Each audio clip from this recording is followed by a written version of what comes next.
তখন সে মনে মনে চিন্তা করতেছে, আমার দাম যদি মেলা হয় তাহলে তো বিয়েটা করে নিতে পারে কি। তখন এক জায়গায় যাইয়া নক করে, কি ব্যাপার, আমি বিয়ে করব, মেয়ে আছে বিয়ে দেওয়ার মতো? বলে হ্যাঁ আছে তো, কিন্তু তোমার যেহেতু পছন্দ হয় না। বলে দৌড় মেয়া, তুমি মানুষই ছিল না। আরেক জায়গা যায় ওই কথা কই বিদায় দেয়। কেন? মেয়েতেও ছেলে পছন্দ করে না, আবার মা বাপের মুরব্বীরাও পছন্দ করে না। এর ভিতরে হযরত নবী করিম সাল্লাল্লাহু আলাইহি ওয়াসাল্লাম হযরত সাদ সালামি রাদিয়াল্লাহু তাআলা আনহু, বিরাট ধনী মানুষ, ওনার একটা মেয়ে ছিল মদিনায়, এত রূপসী, এত সুন্দর, তার নাম মদিনার মানুষেরা বলতো হুরে মদিনা। যেরকম কি হুরে মদিনা। হুরে মদিনা নামটা নেওয়া খুব সহজ বিষয় না, কিন্তু যেমন তার আখলাক, তেমন তার চেহারা, তেমন তার বংশ, তেমন তার বাপ, সেই রকম সম্পদ, এইরকম নাম। কিন্তু হুজুর সাল্লাল্লাহু আলাইহি ওয়াসাল্লাম তো সাদ সালামির নাম লিখে বলে দিছে, কাগজ নিয়ে যাও, যে বলো দরজায় নক করো, কি ব্যাপার, কে? আমি একজন নবীর সাহাবী। কি হয়েছে? আমি আসছি, নবী আমাকে পাঠাইছেন। হয়েছে কি? আপনার মেয়ে আমার সঙ্গে বিয়ে দেবে? করে না, যাও যাও, হবে না বিয়ে। এখন সাহাবী কয়, দিলেন তো দিলেন, না দিলেন তো যাই, মনে রাখেন। এই কথা বলার সাথে সাথে ঘরের ভিতরে মেয়েটাও এত সময় শুনে, এখন আইসে মেয়ে, আব্বু কি আছে? করে এই বেটা বিয়ের জন্য আইসে তোমার জন্য। করে তো আপনি কি কইছেন? আমি কইছি যে না দেব না। ও কি কইছে? ও কইছে নবী আমারে পাঠাইছে, দিলেন তো দেন, না দিলেন তো যাই। দাফর তো কম না, সে চলেই যাচ্ছে। মেয়ে বলতেছে, আব্বা যান জলদি দৌড় দেন, লোকটাকে ঠেকান, ভালো করে শোনেন লোকটাকে কে পাঠাইছে। সাহাবী পিছনে যাইতে যাইতে ওই সাহাবী তো নবীর দরবারে উপস্থিত হয়ে গেছে। এরপরে আবার প্রস্তাব যখন আসছে, আব্বা যখন বলছে যে মাগো তোমার ব্যাপারে নবী করিম সাল্লাল্লাহু আলাইহি ওয়াসাল্লাম এই পুরুষ ছেলের কাছে পাঠাইছে, ওই হুরে মদিনা এক বাক্যে স্বীকার করল, আব্বা যান যান যান যান যান, মদিনা নবীর দরবারে যাইয়া আমার বিবাহ ওই কালো সাহাবীর সঙ্গে দিয়ে দেন, আমার কোনো আপত্তি নাই। জোরে কোন সুবহানাল্লাহ। এখন বাপও তাজ্জব, মায়ে তাজ্জব, চাচা চাচি সবাই তাজ্জব, কি বলিস মাগো, এত বড় ধনী মানুষ আমরা, তোর এইরকম চেহারা, হুরে মদিনা নামে তুই আখ্যায়িত, তোর তো নেওয়ার জন্য কত মানুষ পাগল, তারপরে তুই কেন রাজি হলি? এখন মেয়ে বলতেছে, আম্মা আব্বা, যেখানে আল্লাহ নবী খুশি ওই জায়গা আমিও খুশি। যেরকম আলহামদুলিল্লাহ। নবী করিম সাল্লাল্লাহু আলাইহি ওয়াসাল্লাম বিয়ে পড়ায় দিলেন, আর বললেন যে তোমার মহারণা কত দিতে হবে? ছেলের মেয়ের বাপ বলে 400 দিরহাম দিতে হবে। সাদ সালামীকে বলে কয় টাকা আছে? সে বলতেছে, ইয়া রাসূলুল্লাহ, ইয়া হাবিবাল্লাহ, আমার তো কোনো টাকা পয়সা নাই। হুজুর দুইজন সাহাবীর কথা বলে দিলেন, যাও অমুকের কাছে যে বলো 200 দিরহাম দিতে বলছে। আবার নবী বললেন, যাও যাইয়া বলো আব্দুর রহমান ইবনে আউফের কাছে হুজুর সাল্লাল্লাহু আলাইহি ওয়াসাল্লাম 200 দিরহাম দিতে বলছে। ও দোস্তরে আমার, আব্দুর রহমান ইবনে আউফ কত টাকার মালিক ছিলেন শোনেন। হযরত আব্দুর রহমান ইবনে আউফ তার 1000 উট ছিল, 1000 ঘোড়া ছিল। 1000 ঘোড়া মানে 1000 ট্রাকের মালিক। জোরে কোন সুবহানাল্লাহ। কারণ উট বিভিন্ন মাল বহন করত, এখান থেকে ওখান থেকে নিত। একটা ট্রাকের থেকে একটা উটের দাম বেশি ছিল ওই সময়। যেখানে সেখানে ট্রাক চলে না, যেখানে সেখানে গাড়ি চলে না, কিন্তু যেখানে সেখানে উট চলে। জোরে কোন সুবহানাল্লাহ। আবার হযরত আব্দুর রহমান ইবনে আউফের 10,000 বকরি ছিল। আবার 10 কোটি 20 লক্ষ দিনার দিরহামের মালিক ছিল, জমাকৃত টাকার মালিক। জোরে কোন সুবহানাল্লাহ। কিন্তু কোন তাকাব্বুরি নাই, অহংকার নাই তার মধ্যে। যখন নাকি বলছেন মুহাম্মদুর রাসূলুল্লাহ সাল্লাল্লাহু আলাইহি ওয়াসাল্লাম টাকা দিতে বলছেন, দোস্তরে আমার টাকা থাকলেই শুধু হয় না, মন থাকতে হয়।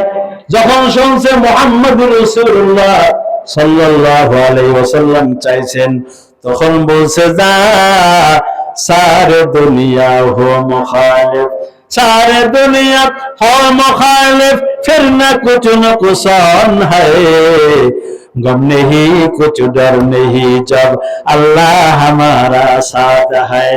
मुहम्मद रसूलुल्लाह सल्लल्लाहु अलैहि वसल्लम खुशी থাকা মানে আল্লাহ খুশি হওয়া। জোরে কোন সুবহানাল্লাহ। আল্লাহ রাব্বুল আলামিন বলেন, আমার মা বোনেরা খেয়াল করে শোনেন, আল্লাহ বলেন দোস্তরে আমার, কুল ইন কুনতুম তুহিব্বুনাল্লাহা ফাত্তাবিউনি ইউহিব্বুকুমুল্লাহ ওয়া ইয়াগফির লাকুম যুনুবাকুম ওয়াল্লাহু গফুরুর রহিম। এক এক অক্ষরে কমপক্ষে 100 নাকি সবাই বলে আলহামদুলিল্লাহ। কাল কিয়ামতের মাঠে দেখা যাবে শীতলমারী মাদ্রাসার একদিনের মাহফিলে, 2 দিনের মাহফিলে, ওরে সুবহানাল্লাহ, আমলনামায় এত সওয়াব জমা হয়েছে।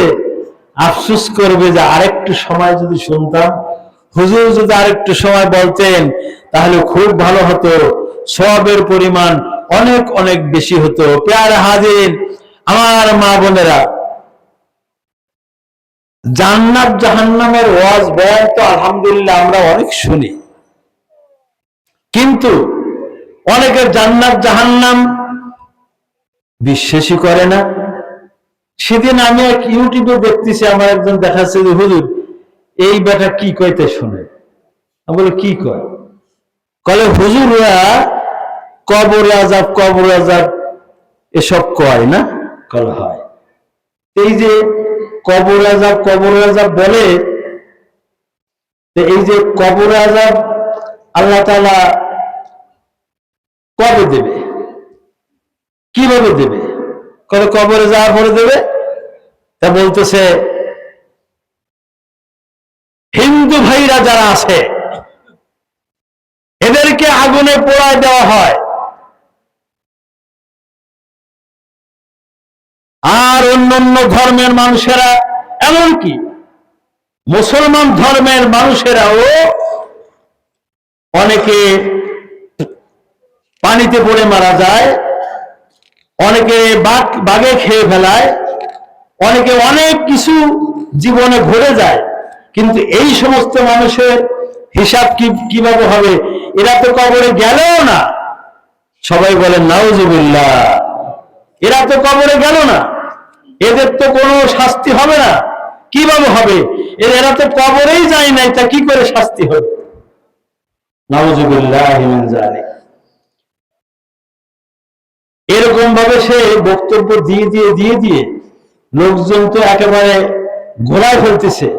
আমি চিন্তা করলাম যে ইউটিউব পাইলে এইভাবে বলে বলে লোকজনদেরকে গোমরাহ করা যায়, কিন্তু কোরআন শরীফের আয়াত যখন নাকি ধরা হবে তোমাকে, তখন তো তুমি আর এই সব বিষয় নিয়ে করতে পারবে না।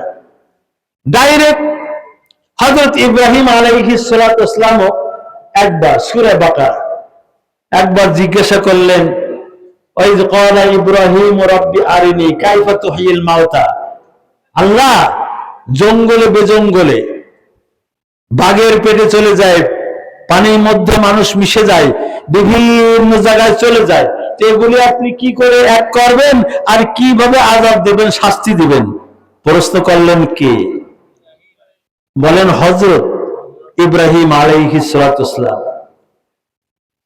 আল্লাহ রাব্বুল আলামিন বলেন, আলাম তুমিন, তোমার কি বিশ্বাস হয় না? ক্বালা বালা, হযরত ইব্রাহিম আলাইহিস সালাতু ওয়াস সালাম বললেন, আল্লাহ আমার তো পুরোপুরি বিশ্বাস হয়, 100-র মধ্যে 100 বিশ্বাস হয়। মানুষ যেখানে মরুক না কেন আবার আপনি জীবিত করতে পারবেন।